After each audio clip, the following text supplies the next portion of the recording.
Hello, English learners. Welcome back to the channel.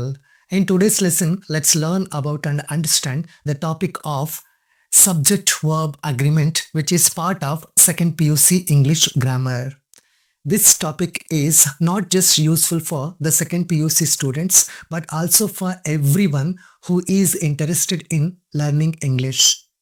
So ಇವತ್ತಿನ lesson ಅಲ್ಲಿ ನಾವು subject verb agreement ಈ topic ಅನ್ನ ಕಲ್ತ್ಕೊಳ್ಳೋಣ, ಅರ್ಥ ಮಾಡ್ಕೊಳ್ಳೋಣ. ಇದು ಸೆಕೆಂಡ್ PUC ಸ್ಟೂಡೆಂಟ್ಸ್ಗೆ ಬಹಳ ಯೂಸ್ಫುಲ್ ಟಾಪಿಕ್, ಯಾಕಂದ್ರೆ ಅವರ ಇಂಗ್ಲಿಷ್ ಗ್ರಾಮರ್ ಅಲ್ಲಿ ಸಬ್ಜೆಕ್ಟ್ ವರ್ಬ್ ಅಗ್ರಿಮೆಂಟ್ ಅನ್ನೋ ಟಾಪಿಕ್ ಅನ್ನ ಕೊಟ್ಟಿದ್ದಾರೆ. ಸೊ ಈ ಟಾಪಿಕ್ ಕೇವಲ ಸ್ಟೂಡೆಂಟ್ಸ್ಗೆ ಮಾತ್ರ ಅಲ್ಲ, ಇಂಗ್ಲಿಷನ್ನು ಕಲಿಯೋ ಆಸಕ್ತಿ ಇರೋ ಪ್ರತಿಯೊಬ್ಬರಿಗೂ ಕೂಡ ಬಹಳ ಯೂಸ್ಫುಲ್ ಆಗಿರುವಂತಹ ಟಾಪಿಕ್ ಆಗಿದೆ. ಸೊ ಇವತ್ತಿನ ಈ ವಿಡಿಯೋದಲ್ಲಿ ನಾವು ಸೆಕೆಂಡ್ PU ಇಂಗ್ಲಿಷ್ ಗ್ರಾಮರ್ ಅಲ್ಲಿ ಸಬ್ಜೆಕ್ಟ್ ವರ್ಬ್ ಅಗ್ರಿಮೆಂಟ್ ಬಗ್ಗೆ ಏನ್ ಕ್ವಶನ್ಸ್ ಕೊಟ್ಟಿದ್ದಾರೆ, ಆ ಕ್ವಶನ್ಸ್ಗೆ ಆನ್ಸರ್ ಅನ್ನ ಮಾಡ್ತಾ ಅಲ್ಲಿ ಬರುವಂತಹ ರೂಲ್ ಏನು ಅನ್ನೋದನ್ನ ಅರ್ಥ ಮಾಡ್ಕೊಳ್ಳೋಣ. ಜೊತೆಗೆ ಅಡಿಷನಲ್ ಆಗಿ ಇನ್ನೊಂದಷ್ಟು ಎಕ್ಸಾಂಪಲ್ಸ್ ಮೂಲಕ ಸಬ್ಜೆಕ್ಟ್ ವರ್ಬ್ ಅಗ್ರಿಮೆಂಟ್ ಅನ್ನ ಕ್ಲಿಯರ್ ಆಗಿ ಅರ್ಥ ಮಾಡ್ಕೊಳ್ಳೋಣ. Second PU English grammar book or workbook ಅಲ್ಲಿ ಕೊಟ್ಟಿರುವಂತಹ ಸಬ್ಜೆಕ್ಟ್ ವರ್ಬ್ ಅಗ್ರಿಮೆಂಟ್ ಟಾಪಿಕ್ ಅಲ್ಲಿ ಒಂದಷ್ಟು ಬ್ಲಾಂಕ್ಸ್ ಅನ್ನ ಕೊಟ್ಟಿದ್ದಾರೆ. ಆ ಬ್ಲಾಂಕ್ಸ್ ಅಲ್ಲಿ ನಾವು ಸಬ್ಜೆಕ್ಟ್ ಅನ್ನ ನೋಡ್ಕೊಂಡು ಯಾವ ವರ್ಬ್ ಅನ್ನ ಯೂಸ್ ಮಾಡಬೇಕು ಅನ್ನೋದನ್ನ ಅರ್ಥ ಮಾಡ್ಕೊಂಡು ಆ ವರ್ಬ್ ಅನ್ನ ಬ್ಲಾಂಕ್ ಅಲ್ಲಿ ಫಿಲ್ ಮಾಡಬೇಕಾಗುತ್ತೆ. So first statement, his father and grand mother dash arrived. So ಇಲ್ಲಿ ನಮಗೆ ಬ್ರಾಕೆಟ್ಸ್ ಅಲ್ಲಿ ಎರಡು ವರ್ಬ್ಸ್ ಅನ್ನ ಕೊಟ್ಟಿದ್ದಾರೆ, ಹ್ಯಾವ್ ಅಂಡ್ ಹ್ಯಾಸ್. ಸೊ ಇದರಲ್ಲಿ ಯಾವುದನ್ನ ಯೂಸ್ ಮಾಡಬೇಕು, ಬ್ಲಾಂಕ್ ಅಲ್ಲಿ ರೈಟ್ ಆನ್ಸರ್ ಯಾವುದು? ಸೊ ಇಲ್ಲಿ ಸಬ್ಜೆಕ್ಟ್ ವರ್ಬ್ ಅಗ್ರಿಮೆಂಟ್ ಅಂತ ಬಂದಾಗ ನಾವು ಕೆಲವೊಂದು ರೂಲ್ಸ್ ಅನ್ನ ಫಾಲೋ ಮಾಡಬೇಕಾಗುತ್ತೆ. ಸೊ ಈ ಸೆಂಟೆನ್ಸ್ಗೆ ರೂಲ್ ಏನು ಅನ್ನೋದಾದ್ರೆ, when two singular subjects are joined by and they form a plural subject. That means ಎರಡು ಸಿಂಗ್ಯುಲರ್ ಸಬ್ಜೆಕ್ಟ್ಗಳನ್ನ ನಾವು ಕಂಜಂಕ್ಷನ್ ಅಂಡ್ ಅನ್ನ ಯೂಸ್ ಮಾಡಿಕೊಂಡು ಜಾಯಿನ್ ಮಾಡಿದಾಗ ಅದು ಪ್ಲೂರಲ್ ಆಗುತ್ತೆ ಅಥವಾ ಪ್ಲೂರಲ್ ಆಗಿ ಚೇಂಜ್ ಆಗುತ್ತೆ. So here in this statement which are the two singular subjects means father and grandmother. Father ಮತ್ತೆ ಗ್ರ್ಯಾಂಡ್ ಮದರ್ ಅನ್ನೋದೇನಾಗಿದೆ, ಟೂ ಸಿಂಗ್ಯುಲರ್ ಸಬ್ಜೆಕ್ಟ್ಸ್ ಆಗಿದೆ. ಈ ಎರಡು ಸಿಂಗ್ಯುಲರ್ ಸಬ್ಜೆಕ್ಟ್ಗಳನ್ನು ನಾವು ಆ್ಯಡ್ ಮಾಡಿದಾಗ ಅಥವಾ ಅಂಡನ್ನು ಯೂಸ್ ಮಾಡಿ ಕಂಬೈನ್ ಮಾಡಿದಾಗ ಅದು ಪ್ಲೂರಲ್ ಸಬ್ಜೆಕ್ಟ್ ಆಗುತ್ತೆ. ಸೊ ನಾವು ಯೂಸ್ ಮಾಡಬೇಕಾಗಿರುವಂತಹ ವರ್ಬ್ ಕೂಡ ಪ್ಲೂರಲ್ ಆಗಿರಬೇಕು.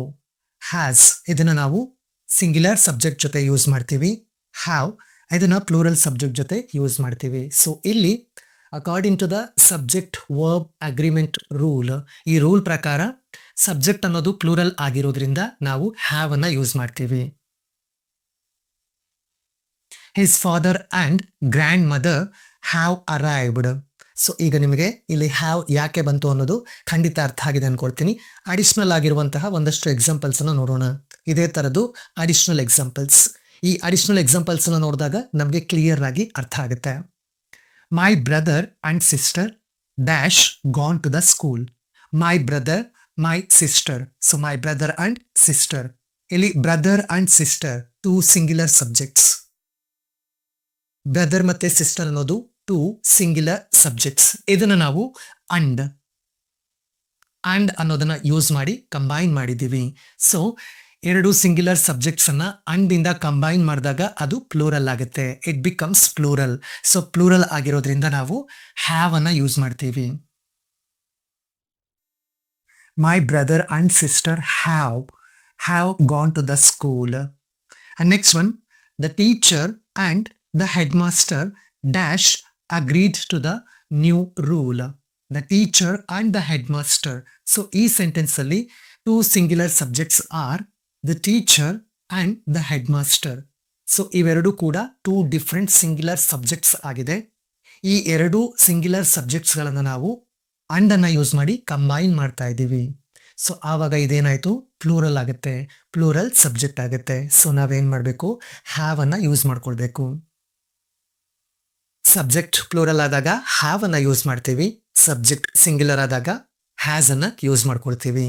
So the teacher and the headmaster have agreed to the new rule. So first ಸ್ಟೇಟ್ಮೆಂಟ್ಗೆ ಹ್ಯಾವ್ ಅನ್ನ ಯೂಸ್ ಮಾಡ್ಕೊಂಡ್ವಿ, ಯಾಕೆ ಅನ್ನೋ ರೂಲ್ ಅನ್ನ ಕೂಡ ನಾವು ಅರ್ಥ ಮಾಡ್ಕೊಂಡ್ವಿ. Second one, the leader and patriot dash lost. The leader and patriot dash lost. So here, which is the right answer? Is or ARER. ಇಲ್ಲಿ ಈಸ್ ಅನ್ನ ಯೂಸ್ ಮಾಡಬೇಕು, ಆರ್ ಅನ್ನ ಯೂಸ್ ಮಾಡಬೇಕು. ಸೊ ಈ ರೀತಿಯ ಸೆಂಟೆನ್ಸ್ಗಳು ಬಂದಾಗ ಬಹಳಷ್ಟು ಜನ ಕನ್ಫ್ಯೂಸ್ ಮಾಡ್ಕೊಳ್ತಾರೆ. ಯಾಕಂದ್ರೆ ದ ಲೀಡರ್ ಅಂಡ್ ಪೇಟ್ರಿಯಾಟ್ ಅಂತ ಬಂದಿರೋದನ್ನ ನೋಡಿದ ತಕ್ಷಣ ಸೊ ಇಮಿಡಿಯೇಟ್ಲಿ ಅವ್ರು ಏನ್ ಅನ್ಕೊಳ್ತಾರೆ ಅಂದ್ರೆ ಇದು ಪ್ಲೂರಲ್ ಅನ್ಕೊಳ್ತಾರೆ. ಆದ್ರೆ ಇಲ್ಲಿ ಕೆಲವೊಂದು ವಿಷಯಗಳನ್ನ ನಾವು ನೆನಪಲ್ಲಿ ಇಟ್ಕೊಳ್ಬೇಕಾಗತ್ತೆ. ಅದನ್ನೇ ನಾವು ರೂಲ್ ಅಂತ ಹೇಳ್ತೀವಿ. ಸೊ ಇಲ್ಲಿ ಯಾವ ರೂಲ್ ಅಪ್ಲೈ ಆಗುತ್ತೆ? When the definite article the is used only once before two nouns. So remember this, ಇದನ್ನ ಕೇರ್ಫುಲ್ ಆಗಿ ನೆನಪಲ್ಲಿ ಇಟ್ಕೊಳ್ಳಿ. When the means here definite article. When definite article the is used only once before two nouns, it means both words or both nouns refer to the same person. So the subject is singular. ಅದು sentence ಅಲ್ಲಿ ಎರಡು nouns ಇದೆ, leader and patriot. ಎರಡು ನೌನ್ಗಳು ಇದಾವೆ. ಇದರಲ್ಲಿ ಒಂದು noun before ಮಾತ್ರ definite article ದಾನ ಯೂಸ್ ಮಾಡಲಾಗಿದೆ. ಇನ್ನೊಂದು ನೌನ್ ಬಿಫೋರ್ ನಾವು ಡೆಫಿನೆಟ್ ಆರ್ಟಿಕಲ್ ಅನ್ನ ಯೂಸ್ ಮಾಡಿಲ್ಲ. ಸೊ ಇದನ್ನ ನೀವು ಗಮನದಲ್ಲಿ ಇಟ್ಕೊಳ್ಬೇಕು. ಈ ರೀತಿ ಎರಡು ನೌನ್ಸ್ ಬಂದಾಗ ಅದು ಸಿಂಗ್ಯುಲರ್ ಆಗಿರುತ್ತೆ, ಅಥವಾ ಆ ಎರಡೂ ನೌನ್ಸ್ ಕೂಡ ಒಬ್ಬ ವ್ಯಕ್ತಿಯ ಬಗ್ಗೆ ಹೇಳ್ತಾ ಇರೋದಾಗಿರುತ್ತೆ. ಅಂದ್ರೆ ನಾವು ಇಲ್ಲಿ ಮಾತಾಡ್ತಾ ಇರೋದು ಒಬ್ಬನೇ ವ್ಯಕ್ತಿಯ ಬಗ್ಗೆ. ಸೊ ಇಲ್ಲಿ ಎರಡು ನೌನ್ಸ್ ಇದ್ರು ಕೂಡ ಅಂಡಿಂದ ಅದನ್ನ ಕಂಬೈನ್ ಮಾಡಿದ್ರು ಕೂಡ, ಅಂದ್ರೆ ಜಾಯಿನ್ ಮಾಡಿದ್ರು ಕೂಡ, ಈ ಎರಡು ನೌನ್ಸ್ ಒಬ್ಬ ಪರ್ಸನ್ ಬಗ್ಗೆ ಹೇಳ್ತಾ ಇರುತ್ತೆ. ಸೊ ಸಬ್ಜೆಕ್ಟ್ ಏನಾಗುತ್ತೆ? ಸಿಂಗ್ಯುಲರ್ ಆಗುತ್ತೆ. ಸಬ್ಜೆಕ್ಟ್ ಸಿಂಗ್ಯುಲರ್ ಆದಾಗ ನಾವು ವರ್ಬ್ ಕೂಡ ಸಿಂಗ್ಯುಲರ್ ಯೂಸ್ ಮಾಡಬೇಕಾಗುತ್ತೆ. So here the right answer is is. The leader and patriot is lost. ಗೊತ್ತಾಯ್ತಲ್ವಾ? ಈಗ ಅಂಥದ್ದೇ ಇನ್ನೊಂದೆರಡು ಎಕ್ಸಾಂಪಲ್ಸ್ ಅನ್ನ ನೋಡೋಣ. My friend and teacher dash coming today. So my friend and teacher, ನಾವು ಟೀಚರ್ ಬಿಫೋರ್ ಡೆಫಿನೆಟ್ ಆರ್ಟಿಕಲ್ ದಾನ use ಮಾಡಿಲ್ಲ. ಅಂದ್ರೆ ನನ್ನ ಫ್ರೆಂಡೇ ಟೀಚರ್, ಅವರ ಬಗ್ಗೆನೇ ನಾನು ಹೇಳ್ತಾ ಇದ್ದೀನಿ. ಸೊ ನಾವೇನ್ ಮಾಡಬೇಕು? ವರ್ಬ್ ಅನ್ನ ಕೂಡ ಸಿಂಗ್ಯುಲರ್ ಆಗಿ ಯೂಸ್ ಮಾಡಬೇಕು. My friend and teacher is. My friend and teacher is coming today. The poet and philosopher dash dead. The poet and philosopher. So poet ಎರಡು ನೌನ್ಸ್ ಇದೆ, ಪೋಯೆಟ್ ಅಂಡ್ ಫಿಲಾಸಫರ್. ಇದರಲ್ಲಿ first ಬಂದಿರುವಂತಹ noun before ಮಾತ್ರ ನಾವು definite article the use ಮಾಡಿದೀವಿ. Before the second noun definite article ದಾನ use ಮಾಡಿಲ್ಲ. ಅಂದ್ರೆ ಇಲ್ಲಿ ಪೋಯೆಟ್ ಮತ್ತೆ ಫಿಲಾಸಫರ್ ಒಬ್ಬನೇ ವ್ಯಕ್ತಿಯಾಗಿದ್ದಾನೆ, ಒಬ್ಬ ವ್ಯಕ್ತಿಯ ಬಗ್ಗೆ ಮಾತಾಡ್ತಾ ಇದ್ದೀವಿ. ಸೊ ಸಬ್ಜೆಕ್ಟ್ ಏನಾಗಿರುತ್ತೆ? ಸಿಂಗ್ಯುಲರ್ ಆಗಿರುತ್ತೆ. ಸೊ ವರ್ಬ್ ಕೂಡ ಸಿಂಗ್ಯುಲರ್ ಯೂಸ್ ಮಾಡ್ತೀವಿ. The poet and philosopher is dead. The poet and philosopher is dead. Next one, each of the children dash given a book. So ಈ ತರ ಸೆಂಟೆನ್ಸ್ ಬಂದಾಗ್ಲೂ ಕೂಡ ಒಂದಷ್ಟು ಸಲ confusion ಆಗುತ್ತೆ. ಯಾಕೆ ಅನ್ನೋದಾದ್ರೆ ಚಿಲ್ಡ್ರನ್ ಈ ನೌನ್ ಏನಾಗಿದೆ? ಪ್ಲೂರಲ್ ಆಗಿದೆ. ಅದು ಪ್ಲೂರಲ್ ಅಲ್ಲಿ ಇರೋದ್ರಿಂದ ನೆಕ್ಸ್ಟ್ ಬರುವಂತಹ ವರ್ಬ್ ಕೂಡ ಪ್ಲೂರಲ್ ಆಗಿರಬೇಕು ಅಂತ ಕನ್ಫ್ಯೂಷನ್ ಆಗುತ್ತೆ. ಬಟ್ ನೀವು ಒಂದು ವಿಷಯ ನೆನಪಲ್ಲಿ ಇಟ್ಕೊಳ್ಳಿ. when the subject begins with each, every, everyone, everybody, use a singular verb. So subject ಅಲ್ಲಿ each, every, everyone, everybody ಇವು ಬಂದಿದೆ ಅಂದಾಗ ನೀವು ನೆಕ್ಸ್ಟ್ ಯೂಸ್ ಮಾಡುವಂತಹ ವರ್ಬ್ ಸಿಂಗ್ಯುಲರ್ ವರ್ಬ್ ಆಗಿರಬೇಕು. ಯಾಕೆ ಅನ್ನೋದಾದ್ರೆ each, every, everyone, everybody refers to everyone individually. So ಪ್ರತಿಯೊಬ್ಬರನ್ನು ವೈಯಕ್ತಿಕವಾಗಿ ಮೆನ್ಷನ್ ಮಾಡ್ತಾ ಇದೆ ಅನ್ನೋ ಅರ್ಥವನ್ನ ಕೊಡುತ್ತೆ. ಸೊ ಸಿಂಗ್ಯುಲರ್ ವರ್ಬ್ ಅನ್ನ ಯೂಸ್ ಮಾಡ್ಕೊಡ್ಬೇಕು. Each of the children was. So here the right answer is was. ಇಲ್ಲಿ ಸರಿಯಾದ ಉತ್ತರ ವಾಸ್. ಯಾಕೆ ಅಂತ ಗೊತ್ತಾಯ್ತಲ್ವಾ? ಇಲ್ಲಿ ನೌನ್ ಪ್ಲೂರಲ್ ಆಗಿದ್ರು ಕೂಡ ಈಚ್, ಎವ್ರಿ, ಎವ್ರಿವನ್, ಎವ್ರಿಬಡಿ ಇವು ಸಿಂಗ್ಯುಲರ್ ಅನ್ನ ತೋರಿಸುತ್ತೆ. ಅದಕ್ಕೆ ನಾವು ಸಿಂಗ್ಯುಲರ್ ವರ್ಬ್ ಅನ್ನ ಯೂಸ್ ಮಾಡಬೇಕಾಗುತ್ತೆ. ಇನ್ನೊಂದೆರಡು ಎಕ್ಸಾಂಪಲ್ಸ್ ಇದೆ. Each of the students dash given a pen. So each ಅಂತ ಬಂದಿದೆ, ಇದು ಸಿಂಗ್ಯುಲರ್. ಎವ್ರಿ ಒನ್ ಇಂಡಿವಿಜುವಲಿ ಅಂತ ತೋರಿಸೋದ್ರಿಂದ ನಾವು ವರ್ಬ್ ಕೂಡ ಸಿಂಗ್ಯುಲರ್ ಯೂಸ್ ಮಾಡಬೇಕು. Each of the students was given a pen. Everyone on the team dash prized by the coach. Every one on the team. Every one ಅಂತ ಬಂದಿದೆ ಅಂದ್ರೆ ಅದು individually ಪ್ರತಿಯೊಬ್ಬರ ಬಗ್ಗೆ ಹೇಳ್ತಾ ಇರೋದ್ರಿಂದ ಸಿಂಗ್ಯುಲರ್ ಅಂತ ಕನ್ಸಿಡರ್ ಮಾಡಬೇಕಾಗತ್ತೆ. ಅದಕ್ಕೆ ನಾವು ಇಲ್ಲಿ ಕೂಡ ಸಿಂಗ್ಯುಲರ್ ವರ್ಬ್ ವಾಸ್ ಅನ್ನ ಯೂಸ್ ಮಾಡ್ತೀವಿ. Every one on the team was praised by the coach. ಇಲ್ಲಿ ನಿಮಗೆ ಮತ್ತೊಂದು ಡೌಟ್ ಬರ್ಬೋದು, every one in the team ಅಂತ ಯೂಸ್ ಮಾಡಬಹುದಲ್ವಾ? ಸೊ ಇನ್ ಅಂತ ಯೂಸ್ ಮಾಡಿದ್ರೆ ಗ್ರಾಮೆಟಿಕಲಿ ಅಕ್ಸೆಪ್ಟಬಲ್, ಬಟ್ ಆನ್ ಅಂತ ಯೂಸ್ ಮಾಡಿದಾಗ English more natural and more common ಆಗಿ ಸೌಂಡ್ ಆಗುತ್ತೆ. ಸೊ ಇದನ್ನ ಯೂಸ್ ಮಾಡೋದು ಕೂಡ ಯಾವುದೇ ರೀತಿಯ ಮಿಸ್ಟೇಕ್ ಖಂಡಿತ ಇಲ್ಲ. Fourth one, neither he nor his friend dash there. So ಈ ತರ ನೈದರ್ ನಾರ್ ಬಂದಾಗ ಅಥವಾ ನೀದರ್ ನಾರ್ ಈ ತರ ಬಂದಾಗ ಸಬ್ಜೆಕ್ಟ್ ವರ್ಬ್ ಅಗ್ರಿಮೆಂಟ್ ಯಾವ ತರ ಇರುತ್ತೆ? Neither nor or neither nor, the verb agrees with the subject that is closer to it. ಯಾವ ಸಬ್ಜೆಕ್ಟ್ ಹತ್ತಿರದಲ್ಲಿ ಇರುತ್ತೋ ಆ ಸಬ್ಜೆಕ್ಟ್ ಮೇಲೆ ನಾವು ವರ್ಬ್ ಅನ್ನ ಯಾವ ರೀತಿ ಯೂಸ್ ಮಾಡಬೇಕು ಅನ್ನೋದನ್ನ ಡಿಸೈಡ್ ಮಾಡಬೇಕಾಗುತ್ತೆ. ಅಂದ್ರೆ ಇಲ್ಲಿ ಈಗ ಎರಡು ಸಬ್ಜೆಕ್ಟ್ಸ್ ಇದೆ. ಹಿ ಅದೊಂದು ಸಬ್ಜೆಕ್ಟ್ ಆಯ್ತು, ಹಿಸ್ ಫ್ರೆಂಡ್ ಇನ್ನೊಂದು ಸಬ್ಜೆಕ್ಟ್. ಸೊ ಟೂ ಸಬ್ಜೆಕ್ಟ್ಸ್ ಇದೆ ಅಂತ ಹೇಳಿ ನಾವು ಪ್ಲೂರಲ್ ಅನ್ನ ಯೂಸ್ ಮಾಡಬಾರ್ದು. ನೀದರ್ ನಾರ್ ಅಥವಾ ನೈದರ್ ನಾರ್ ಬಂದಾಗ ನಿಯರೆಸ್ಟ್ ಸಬ್ಜೆಕ್ಟ್ ಯಾವುದಿದೆ ಅದು ಸಿಂಗ್ಯುಲರ್ ಅಥವಾ ಪ್ಲೂರಲ್ ಯಾವುದಾಗಿದೆ ಅನ್ನೋದನ್ನ ನೋಡಬೇಕು. ಸೊ ಇಲ್ಲಿ ನಿಯರೆಸ್ಟ್ ಸಬ್ಜೆಕ್ಟ್ ಅಂದಾಗ friend, his friend. So his friend, ಇಲ್ಲಿ ಫ್ರೆಂಡ್ ಅನ್ನೋದು ಸಿಂಗ್ಯುಲರ್ ಆಗಿದೆ. ಸೊ ನಮಗೆ ರೂಲ್ ಅಲ್ಲಿ ಏನಂತ ಹೇಳಿದೆ? The nearest subject rule. Nearest subject rule ಇದನ್ನ ಮೈಂಡಲ್ಲಿ ಇಟ್ಕೊಳ್ಳಿ. ನಿಯರೆಸ್ಟ್ ಸಬ್ಜೆಕ್ಟ್ ಏನಾಗಿದೆ? ಸಿಂಗ್ಯುಲರ್ ಆಗಿದೆ. ಸೊ ಅದು ಸಿಂಗ್ಯುಲರ್ ಆಗಿದ್ದಾಗ ಸಿಂಗ್ಯುಲರ್ ವರ್ಬ್ ಅನ್ನ ಯೂಸ್ ಮಾಡಬೇಕು. ನಿಯರೆಸ್ಟ್ ಸಬ್ಜೆಕ್ಟ್ ಪ್ಲೂರಲ್ ಆದ್ರೆ ಪ್ಲೂರಲ್ ವರ್ಬ್ ಅನ್ನ ಯೂಸ್ ಮಾಡಬೇಕು. So here in this statement nearest subject is in singular form. Singular form ಅಲ್ಲಿ ಇದೆ. ಅದಕ್ಕೆ ನಾವು ಇಲ್ಲಿ ಕೊಟ್ಟಿರೋ ವರ್ಬ್ಸ್ ಅಲ್ಲಿ ಸಿಂಗ್ಯುಲರ್ ವರ್ಬ್ ಅನ್ನ ಯೂಸ್ ಮಾಡ್ತೀವಿ. Neither he nor his friend was. Neither he nor his friend was there. So was ಅನ್ನೋದು ಯಾಕೆ ಬಂತು ಅಂತ ಅರ್ಥ ಆಯ್ತು ತಾನೆ? ಯಾಕೆ ಅನ್ನೋದಾದ್ರೆ ನಿಯರೆಸ್ಟ್ ಸಬ್ಜೆಕ್ಟ್, ನಿಯರೆಸ್ಟ್ ಸಬ್ಜೆಕ್ಟ್ ಏನಾಗಿದೆ ಅಂದ್ರೆ ಸಿಂಗ್ಯುಲರ್ ಆಗಿದೆ. ನಾವು ಫಸ್ಟ್ ಸಬ್ಜೆಕ್ಟ್ ಅನ್ನ ನೋಡೋ ಹಾಗಿಲ್ಲ.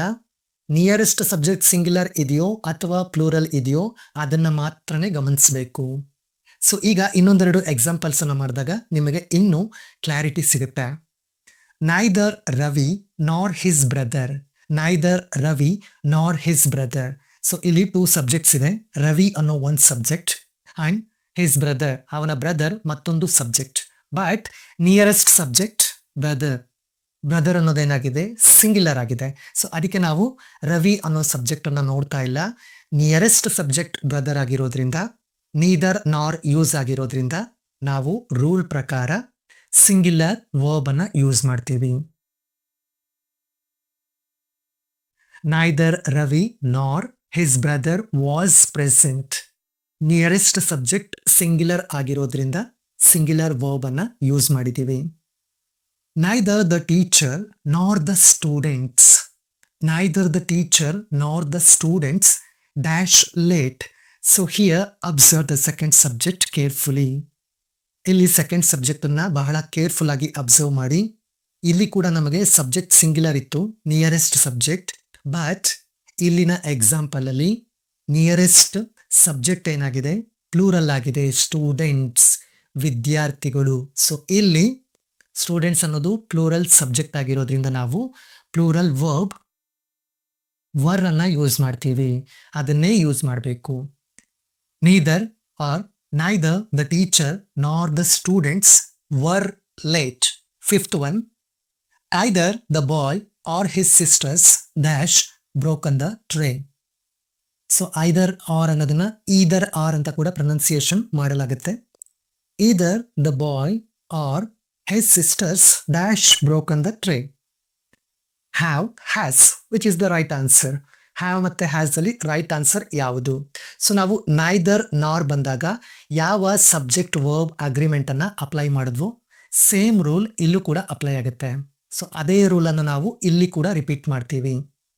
With either R neither nor the verb agrees with the nearest subject. The verb agrees with the nearest subject.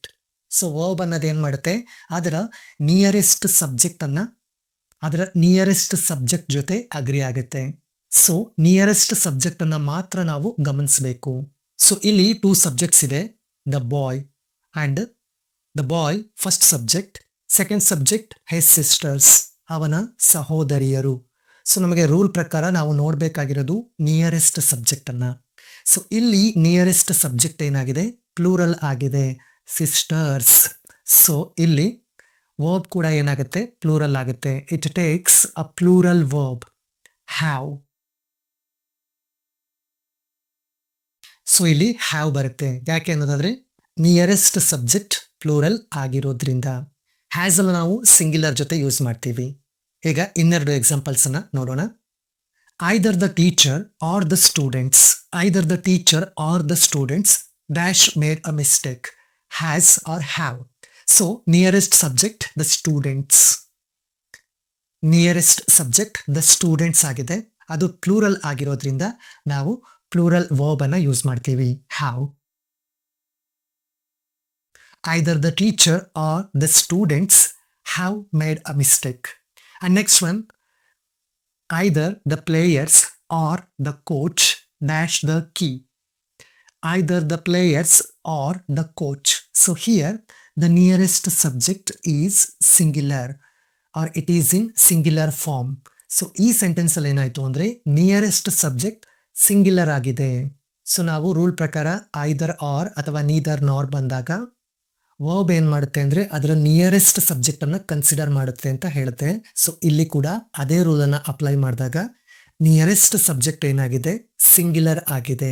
So ನಾವು ಯೂಸ್ ಮಾಡುವಂತಹ ವರ್ಬ್ ಏನಾಗಬೇಕು, ಸಿಂಗ್ಯುಲರ್ ಆಗಬೇಕು. So the right answer is has.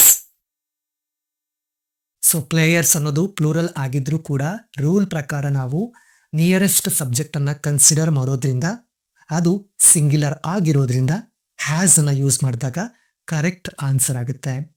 Either the players or the coach has the key. Today in this video we have learnt 5 different rules of subject verb agreement.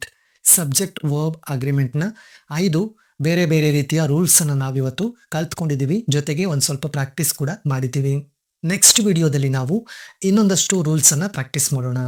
So ಈ video second PUC ಸ್ಟೂಡೆಂಟ್ಸ್ಗೆ ಬಹಳ useful ಅನ್ನೋದ್ರಲ್ಲಿ ಖಂಡಿತ doubt ಇಲ್ಲ. PUC ಸ್ಟೂಡೆಂಟ್ಸ್ಗೆ ಮಾತ್ರ ಅಲ್ಲ, competitive ಎಕ್ಸಾಮ್ಸ್ಗೆ prepare ಆಗ್ತಾ ಇರೋರ್ಗೂ ಮತ್ತೆ ಇಂಗ್ಲಿಷನ್ನು ಕಲಿತಾ ಇರೋರಿಗೆ ಕೂಡ ಈ ವಿಡಿಯೋ ಬಹಳ ಯೂಸ್ಫುಲ್ ಆಗುತ್ತೆ. ಸೊ ಫೈನಲ್ ಆಗಿ ನಿಮಗೆ practice sentences. Arun's mother and sister dash reached the station, has, have. Neither the teacher nor the students dash in the classroom, are, is. Everyone in the party dash a celebrity, was, were. ಇಲ್ಲಿ blanks ಅಲ್ಲಿ ಯಾವ verb ಅನ್ನ use ಮಾಡಬೇಕು ಅನ್ನೋದನ್ನ comment ಮಾಡಿ ಹೇಳಿ. ಈ video ನಿಮಗೆ ಯೂಸ್ಫುಲ್ ಅನ್ಸಿದ್ರೆ like this video and share this video. If you are watching my videos for the first time, then don't forget to subscribe my YouTube channel. Thank you.